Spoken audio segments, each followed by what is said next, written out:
사랑하는 성도 여러분, 주 안에서 맞은 새 하루입니다. 오늘 우리가 맞은 이 새 하루는 하나님께서 이전 것은 모두 지나가게 하시고 우리의 영혼, 삶의 자리, 관계에 새로운 은혜를 채워주시고 새 역사를 이루어주신 줄 믿습니다. 그 은혜에 감사하며 기쁨과 거룩의 삶을 이루면서 하나님께 영광 돌리는 저와 여러분의 삶이 되기를 소망합니다. 오늘은 잠언 23장 1절에서부터 3절 말씀으로 새벽 기도회를 시작합니다. 네가 관원과 함께 앉아 음식을 먹게 되거든 삼가 내 앞에 있는 자가 누구인지를 생각하며 네가 만일 음식을 탐하는 자이거든 내 목에 칼을 둘 것이니라. 그의 맛있는 음식을 탐하지 말라. 그것은 속이는 음식이니라. 아멘. 하나님, 오늘도 우리의 삶의 주인 되어 주시고 인도자 되어 주심을 감사드립니다. 새로운 날을 이와 같이 허락하여 주실 뿐만 아니라 우리의 영혼과 육신에 새롭고도 건강한 세포를 창조하시고 그 새로움과 힘과 능력을 힘입어 살도록 축복하여 주심을 감사드립니다. 이제 주께로부터 받은 이 주권적인 은혜를 따라 이 하루를 살게 하시고 오직 하나님께 영광 돌려드리는 우리들이 되게 하여 주시옵소서. 주 하나님 앞에 간구하옵기는 성령의 충만을 허락하여 주시옵소서. 성령의 기름 부으심을 허락하여 주시고 성령께서 친히 우리의 삶을 주장하여 주시옵소서. 오직 하나님께 붙들린 바 된 삶을 이루게 하여 주시옵소서. 이 아침 생명의 양식으로 받는 이 말씀 앞에 겸손하게 하시고 이 말씀에 순복하며 살게 하여 주시옵소서. 말씀을 삶으로 실천하며 나아갈 때에 하나님의 임재의 역사, 구원과 새 생명의 역사를 이뤄가게 하여 주시고 경험하게 하여 주시옵소서. 감사드리며 예수 그리스도의 이름으로 기도합니다. 아멘. 오늘 우리에게 주시는 하나님의 말씀은 사무엘상 13장 1절에서부터 7절의 말씀입니다. 사울이 왕이 될 때에 40세라. 그가 이스라엘을 다스린 지 2년에 이스라엘 사람 3,000명을 택하여 그 중에서 2,000명은 자기와 함께 믹마스와 베델산에 있게 하고 1,000명은 요나단과 함께 베냐민 기브야에 있게 하고 남은 백성은 각기 장막으로 보내니라. 요나단이 게바에 있는 블레셋 사람의 수비대를 치매 블레셋 사람이 이를 들은지라. 사울이 온 땅에 나팔을 불어 이르되 히브리 사람들은 들으라 하니 온 이스라엘이 사울이 블레셋 사람들의 수비대를 친 것과 이스라엘이 블레셋 사람들의 미움을 받게 되었다 함을 듣고 그 백성이 길갈로 모여 사울을 따르니라. 블레셋 사람들이 이스라엘과 싸우려고 모였는데 병거가 3만이요 마병이 6,000명이요 백성은 해변의 모래같이 많더라. 그들이 올라와 벳아웬 동쪽 믹마스에 진침해 이스라엘 사람들이 위급함을 보고 절박하여 굴과 수풀과 바위 틈과 은밀한 곳과 웅덩이에 숨으며 어떤 히브리 사람들은 요단을 건너 갓과 길르앗 땅으로 가되 사울은 아직 길갈에 있고 그를 따른 모든 백성을 떨더라. 아멘. 사울이 이스라엘의 왕이 된 지 2년에 그의 나이 40세에 블레셋과 전쟁이 벌어지게 되었습니다. 이 전쟁의 시작은 이스라엘 편, 곧 사울의 아들 요나단이 거느린 군대가 블레셋에 쳐들어가 전쟁이 벌어진 것입니다. 이 전쟁에는 두 가지 이유로 시작되었음을 알 수가 있습니다. 하나는 백성들의 바라던 바의 성취를 위함이고 다른 하나는 하나님의 영광을 위함이었습니다. 첫째, 그동안 이스라엘 백성들의 염원과 갈망은 무엇이었습니까? 사무엘상 8장 20절에 우리의 왕이 우리를 다스리며 우리 앞에 나가서 우리의 싸움을 싸워야 할 것이니이다. 이 이스라엘 백성들은 그동안 사사시대로부터 계속된 이방 민족의 침입에서 많은 고통을 당해야만 했습니다. 그래서 자신들을 지키는 것이 그 어떤 것보다도 간절한 소망이었습니다. 그런 이유와 목적에 따라 그들은 하나님의 뜻이 아님에도 불구하고 하나님을 설득하면서까지 사람을 왕으로 세워달라고 한 것입니다. 그렇게 해서 사울이 왕이 되었고 사울이 왕이 되었을 당시 이스라엘을 지속적으로 위협하는 민족은 블레셋이었는데 이에 사울은 백성을 위해서 분연히 블레셋을 향하여 전쟁을 일으킨 것입니다. 둘째, 이스라엘의 왕된 자가 백성을 지키고 보호하는 것과 함께 힘써 이루어야 할 것은 나라와 백성들로 하여금 하나님의 율법을 지키도록 하는 것입니다. 다시 말해서 하나님의 영광을 위해서 살아가도록 지도력을 나타내야 하는 것입니다. 그런데 지금 이스라엘은 그러하지 못한 상황입니다.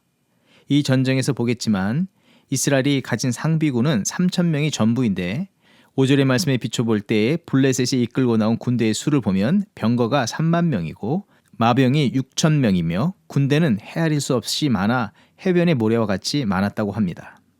이런 절대적인 군사력의 차이는 그동안 이스라엘이 블레셋 앞에서 어떤 삶을 살았는지를 알게 해줍니다. 후일 다시 이 블레셋과 전장을 치르게 되는 장면이 있는데, 그때 블레셋의 장수 골리앗이 이스라엘 백성 앞에서 나와서 사시는 하나님을 모욕하며 이스라엘을 조롱해도 이스라엘은 꼼짝도 하지 못하고 앞으로도 뒤로도 도망칠 수 없었습니다. 이 백성의 마음은 주눅이 들어 있었고 하나님의 영광이 땅에 떨어진 상황이었습니다. 사울은 이런 상황을 전환시켜야 할 중요한 시점이라고 여겨서 전쟁을 시작한 것입니다. 하지만 그렇게 시작된 전쟁에서 얻은 결론은 전쟁을 시작하기도 전에 백성들은 모두 뿔뿔이 다 흩어져 버렸고, 사무엘상 13장 14절의 말씀처럼 지금은 왕의 나라가 길지 못할 것이라 여호와께서 왕에게 명령하신 바를 왕이 지키지 아니하였으므로 여호와께서 그의 마음에 맞는 사람을 구하여 여호와께서 그를 그의 백성의 지도자로 삼으셨느니라. 이 국가적으로 패전과 개인적으로 하나님의 영광이 떠나는 실패를 맞이하게 되었습니다. 사울 왕은 나름대로 커다란 부담감을 안고서라도 다음과 같은 선한 의도와 목적을 따라서 자기의 책임과 권한을 행사하였지만 생각지도 못한 커다란 실패를 당하게 되었는데, 아니 이 실패를 넘어서 고작 즉위 2년 만에 하나님께로부터 버림을 받게 되어버린 것입니다. 과연 그 이유는 무엇입니까? 이것은 표면적으로 볼 때 문제가 없어 보일지 모르지만 내일 본문에서 보아서 알 수 있듯이 이면적으로 그 중심으로부터, 그 마음의 출발에서부터 온전하지 못한 믿음과 생각, 자세를 가졌기 때문입니다. 여기에서 온전하지 못한 생각과 자세라 하는 것은 하나님의 주권적인 통치와 다스림에 온전히 순복하지 못하였음을 말하는 것입니다. 하나님의 뜻은 그가 누구일지라도, 또 100번 어떤 중요하고도 합당하고 또 선한 의도와 목적이 있다 해도 그것보다도 하나님의 주권과 통치와 다스림을 인정하며 그 뜻에 따라서 살아가는 것입니다. 지금 사울과 모든 이스라엘은 하나님의 주권과 통치를 따르기보다 자신들의 관심, 또 자신들의 생각과 판단, 여전히 자신들의 이 주권을 가지고 살아가고 있는 것을 보여주는 것입니다. 여기에서 특별히 사울은 그 누구보다도 하나님의 주권과 통치와 다스림을 따라 살아야 함을 잘 아는 자입니다. 자신이 왕으로 세움을 입을 때에 자신은 비록 연약하나 하나님의 주권적인 선택하심으로 자신이 왕이 되었다는 것을 안 자입니다. 뿐만 아니라 암몬과의 전쟁에서 하나님의 영의 임재하심으로 전쟁에서 승리하는 것을 경험했습니다. 또 기름 부음을 받는 이 과정을 통해서 그가 왕이 되었다는 것을 알고 있습니다. 하나님의 주권과 통치가 그를 주장하였다는 것을 안 것입니다. 뿐만 아니라 신명기의 말씀을 따라 왕된 자는 절대적으로 하나님의 말씀과 뜻에 순복하며 살아가면서 백성을 하나님의 뜻을 따라서 살도록 섬겨야 하는 것을 그는 날마다 배워왔고 또 그렇게 살아왔던 자라는 것입니다. 그러나 정작 그런 삶을 살지는 않고 또한 백성들을 그렇게 살도록 이끌지 않았습니다. 사사기 21장 25절의 말씀처럼 그때의 이스라엘에 왕이 없으므로 사람이 각기 자기의 소견에 오른 대로 행하였더라. 이 말씀처럼 여전히 사사시대의 사람들의 모습과 같은 마음과 믿음으로 살고 있었다 볼 수 있는 것입니다. 이런 내적인 문제로 인해서 사울은 이 전쟁에서 실패를 맛보고 패위를 당하는 결말을 맞게 되었습니다. 이 상황을 통해서 우리는 우리의 믿음의 몇몇 요소들을 돌아봐야 하겠습니다. 먼저는 하나님의 거룩한 뜻에 날마다 순복하는 삶을 이루는가 하는 것입니다. 사울은 나름대로 선한 의도와 목적을 앞세우면서 그 일의 성취를 위해서 자기의 위험을 무릅쓰고 행하였습니다. 하지만 이스라엘의 참된 왕이라고 하면 나름대로 선한 의도와 목적이 아니라 하나님의 주권 아래 그의 뜻을 따라서 삶을 이루고 백성을 섬겨야 하는 것입니다. 그렇다면 우리의 삶은 어떠합니까? 하루의 일상에서 모든 자리에서 하나님의 주권하심과 하나님의 뜻에 따라서 순복하며 살아가고 있습니까? 아니면 자기의 소견에 옳은 대로 행하고 있습니까? 만약 우리가 우리의 생각을 앞세우고 우리가 원하는 바를 따라서 살고 있다면 먼저 하나님의 뜻을 알기를 힘쓰면서 그 하나님의 주권과 통치와 다스림에 순복하며 살아가기를 힘쓰는 저와 여러분이 되어야 할 줄 믿습니다. 두 번째로는 사람들의 생각과 의견에 치우친 생활을 이루지 않는지 점검해 보기를 원합니다. 사울은 하나님의 뜻을 묻기보다 백성들의 기대와 그들이 바라고 원하는 바를 이루기 위해서 열심을 내었습니다. 그런데 그가 기름 부음 받음은 백성의 기대와 원함을 이루어주며 그들의 칭송받는 왕이 되는 것이 아니라 하나님의 뜻과 원함과 바램을 따라서 섬기는 이 겸손의 종으로서 기름 부음을 받은 것입니다. 종종 우리들의 큰 잘못이라고 할 수 있는 것은 사람들의 중론만을 모으고 그들의 만족을 위해서 열심을 낸다는 것입니다. 그리고 그런 가운데 자기의 위신과 체면 때문에 권한과 책임을 앞세우며 나갈 때가 있다는 것입니다. 그것은 개인이나 모든 사람에게 위기가 될 뿐입니다. 또 그렇게 잘못된 자기 중심적인 판단들을 하나님의 영광을 위해서 행한다고 합리화할 때도 있는데 그것이야말로 가장 위험한 일입니다. 그것이 오히려 하나님의 영광을 가리우는 일이 되는 것입니다. 아담이 그런 죄를 범하지 않았습니까? 이것의 실제는 자기의 유익을 위함이며 자랑을 위함인 것을 알아야 합니다. 이런 교만을 떨쳐버려야 하는 것입니다. 끝으로 하나님의 전적인 은혜를 구하면서 하나님의 때와 방법을 구하는가 우리는 이 말씀을 통해서 점검해 보아야 하겠습니다. 블레셋과의 전쟁에서 사울은 암몬과의 전쟁 때와 같이 하나님의 임재, 이 전적인 주권적인 그 은혜를 힘입지 못했습니다. 아니, 그때와 같이 하나님의 주권적인 은혜를 간절히 기대하거나 사모하고 기다리지 않았다는 것입니다. 그보다는 사람들의 원함, 의견 수렴, 또 자기 자신의 이 자리매김, 위신과 이 권한과 책임을 더 크게 여기고 더 중요하게 여겼으며 그것을 앞세웠습니다. 앞서서 이스라엘 백성들은 하나님의 은혜를 구함보다 자기들의 머리보다 하나 더 큰 이 사울이라는 왕을 앞세워서 자기의 문제를 해결하려고만 했습니다. 사울을 내세움으로 자기들의 고개도 덩달아 세상을 향해서 높이 들 것이라고 여겼습니다. 그러나 오늘 전쟁의 양상을 볼 때 6절의 말씀에 이스라엘 사람들이 위급함을 보고 절박하여서 굴과 수풀과 바위 틈과 은밀한 곳과 웅덩이에 숨게 되어버렸습니다. 마치 그 고개를 땅에 쳐박고 엉덩이만 높이 올리면서 자신은 안전하다고 여기는 우매한 이 꿩과 같은 모습을 보여주는 것입니다. 세상 사람들은 하늘을 높이 나는 독수리가 되기를 바랍니다. 그래서 자기의 몸집보다 더 큰 날개를 갖기를 바라며 살아가고 있습니다. 그래야 더 높이 날고 더 멀리 날 수 있다고 여기기에 더 큰 날개를 구합니다.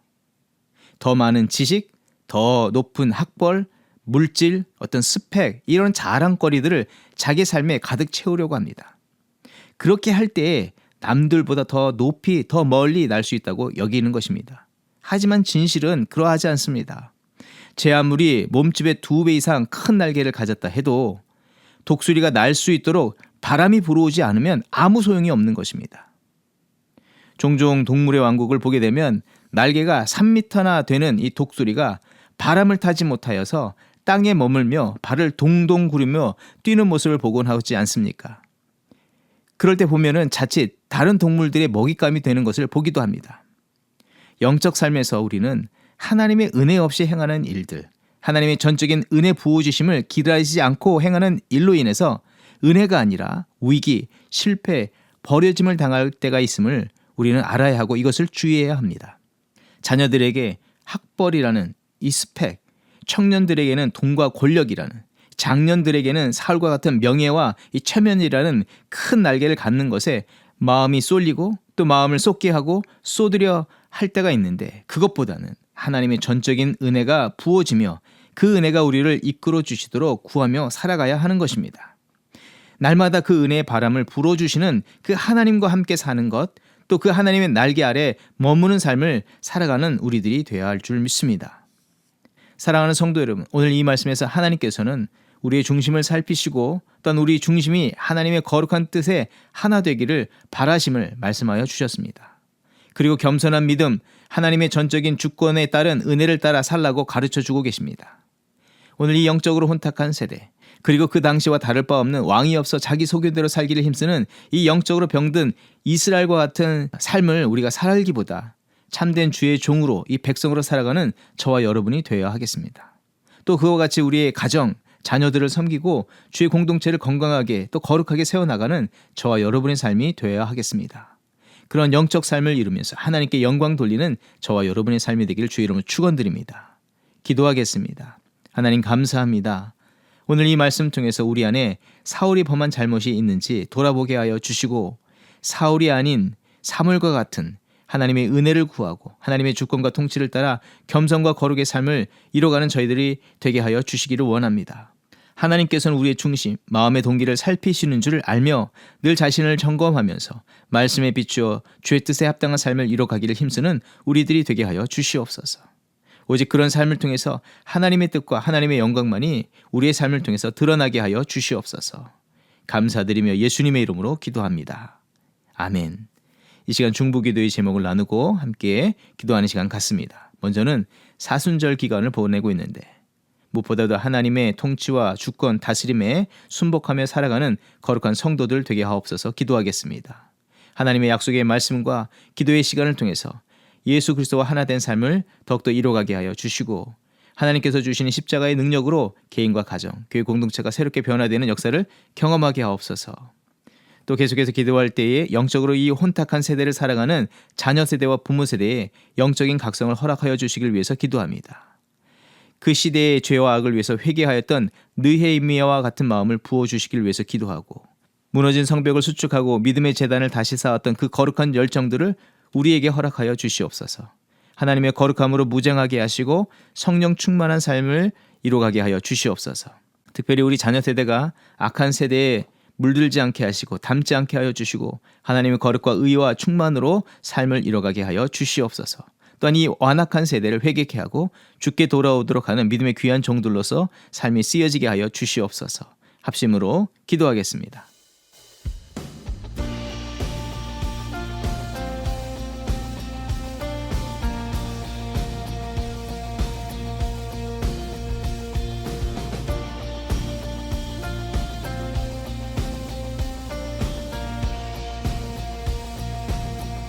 주 하나님 지으신 모든 세계